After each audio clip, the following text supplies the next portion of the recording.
قوم بنی اسرائیل تاریخ کی ایک ایسی قوم ہے جن کی طرف اللہ نے سب سے زیادہ پیغمبروں کو مابعوث کیا، جو ہر دور میں اس قوم کی رہنمائی کرتے رہے۔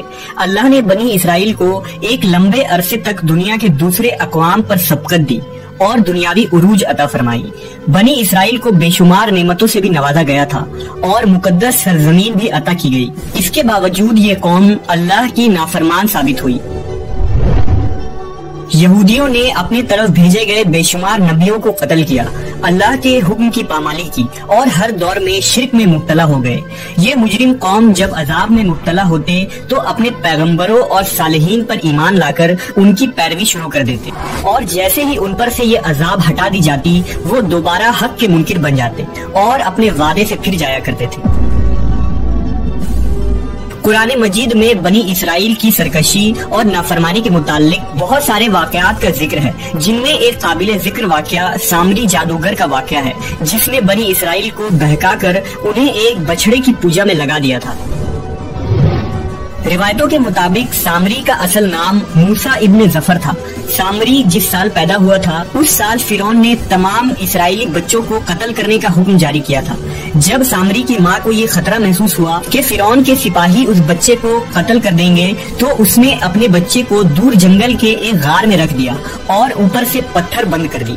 ادھر اللہ نے اپنے فرشتے جبرائیل امین کو اس بچے کی حفاظت اور غذا دینے کے کام پر مامور کر دیا، لہٰذا جبرائیل علیہ السلام اس غار میں آتے اور اپنی انگلی اس بچے کو چٹا دیتے، جس سے دودھ اور شہد جاری ہو جاتا۔ اس طرح حضرت جبرائیل نے اللہ کے حکم سے اس کو اپنی انگلی سے دودھ پلا کر پالا اور اسی غار میں وہ پل کر بڑا ہو گیا۔ اس کا نام بھی موسیٰ تھا اور حضرت موسیٰ علیہ السلام کا نام بھی موسیٰ تھا۔ ایک طرف موسیٰ سامری کو جبرائیل علیہ السلام نے پالا تھا تو دوسری طرف حضرت موسیٰ علیہ السلام کی پرورش فرعون کے گھر میں ہوئی تھی، مگر اللہ کی قدرت یہ ہوئی کہ فرعون کے گھر پرورش پانے والے موسیٰ علیہ السلام اللہ کے رسول ہوئے اور جبرائیل علیہ السلام کا پالا ہوا موسیٰ سامری کافر بن گیا۔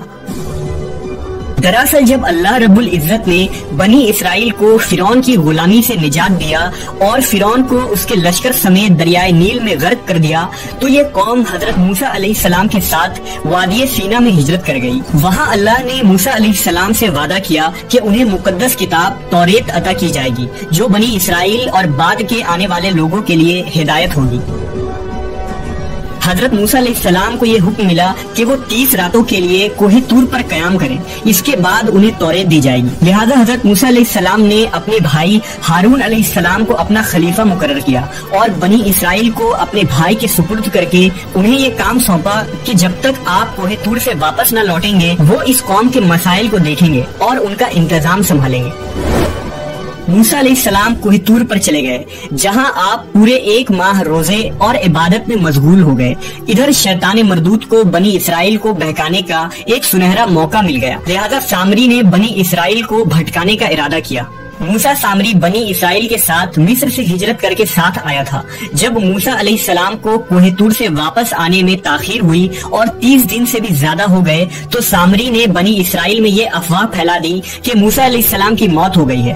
اس نے بنی اسرائیل سے کہا کہ تم لوگ اپنے سونے چاندی کے زیورات میرے پاس رکھ دو تاکہ آگے سفر میں یہ قیمتی سامان کہیں کھو نہ جائے۔ چونکہ وہ ایک معزز شخص مانا جاتا تھا لہذا بنی اسرائیل نے تمام سونے چاندی اسے دے دیے۔ اس نے آگ کی ایک بھٹی جلائی اور ان تمام زیورات کو اس بھٹی میں ڈال دیا۔ دیکھتے ہی دیکھتے سونے چاندی پگھلنے لگے اور اس بھٹی سے ایک گائے کی بچڑے کی شکل کا مورتی نکلا۔ سامری کے پاس اس جگہ کی مٹی تھی جس جگہ جبرائیل علیہ السلام کے گھوڑے نے قدم رکھا تھا۔ اس نے جیسے ہی وہ مٹی اس بے جان بچڑے میں ڈالی تو وہ گائے کی طرح آواز نکالنے لگا۔ سامری نے بنی اسرائیل سے کہا، موسیٰ تو اپنے خدا کی تلاش میں طور پر گئے ہیں جبکہ خود خدا ہمارے پاس تشریف لے آئے۔ اس نے بچڑے کی طرف اشارہ کر کے کہا کہ یہی خدا ہے۔ اس کی اس گمراہ کن تقریر سے بنی اسرائیل کو اس بچڑے کے خدا ہونے پر یقین آ گیا۔ انہوں نے اس بچڑے کی پوجا شروع کر دی اور اس کے آگے سجدہ کرنے لگے۔ 12,000 آدمیوں کے سوا ساری قوم نے سونے کے اس بچڑے کی عبادت شروع کر دی۔ ادھر کوہ طور پر مسلسل 40 دن روزہ اور عبادت کے بعد موسیٰ علیہ السلام کو اللہ کا کلام ملا جو 10 مقدس تختیوں پر تحریر کیے گئے تھے۔ جب آپ کوہ طور سے واپس آئے تو اپنی قوم میں ماحول کو تبدیل شدہ پایا. ہر طرف کفر و شرک کی بو آ رہی تھی اور لوگ ایک بچڑے کی پوجا میں مصروف تھے. یہ دیکھ کر حضرت موسیٰ غضبناک ہو گئے اور آپ پر جلال طاری ہو گیا. آپ نے اپنے بھائی ہارون کو داڑھی سے پکڑ کر گھسیٹنا شروع کر دیا اور غصے میں کہا کہ میں نے تمہیں اس قوم کی ذمہ داری دی تھی, پھر یہ شرک کیسے ہو گیا؟ لوگ اس بچڑے کی پوجا کیوں کر رہے ہیں؟ حضرت ہارون علیہ السلام نے کہا, اے میرے بھائی, مجھ پر ملامت نہ کرو. اس قوم نے میری بات نہ مانی اور مجھے کمزور کر دیا. میرے لاکھ سمجھانے کے باوجود یہ اس عمل میں پڑ گئے اور مجھے جان سے مارنے کی دھمکی بھی دی, لیکن میں ان ظالم لوگوں میں شامل نہیں ہوں. لہذا موسیٰ علیہ السلام کا جلال جب کچھ کم ہوا تو آپ نے اللہ سے اپنے بھائی کی بخشش کی دعا فرمائی. بنی اسرائیل نے جب موسیٰ علیہ السلام کو دیکھا تو وہ بہت شرمندہ ہوئے اور اپنے اس شرکیہ عمل پر ملامت کرنے لگے. موسیٰ علیہ السلام نے سامری سے پوچھا کہ تو نے اس قوم کو باطل معبود کے پیچھے کیوں لگا دیا؟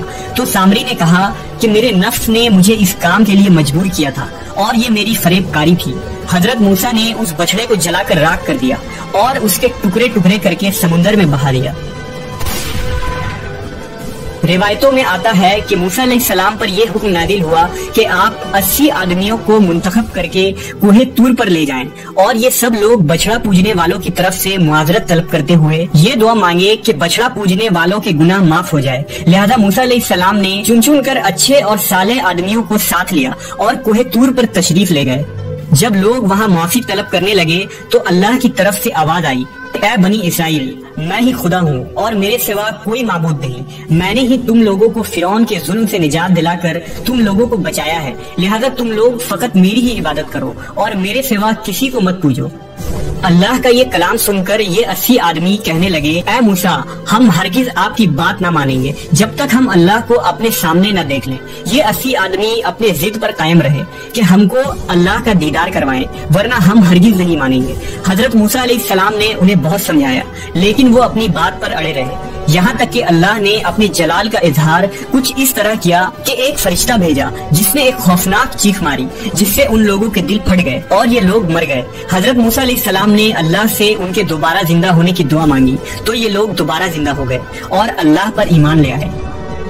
اللہ کے حکم سے حضرت موسیٰ علیہ السلام نے سامری کو بنی اسرائیل سے نکال دیا اور کسی کو بھی یہ حق نہیں دیا کہ اس سے رابطہ رکھے. بعض مفسرین نے لکھا کہ سامری کا جرم ثابت ہونے کے بعد موسیٰ علیہ السلام نے بددعا کی اور اللہ نے اسے ایسی بیماری میں مبتلا کیا کہ جب تک وہ زندہ رہا کوئی اس کے قریب نہیں جاتا تھا اور اس طرح وہ ذلت کی موت مر گیا.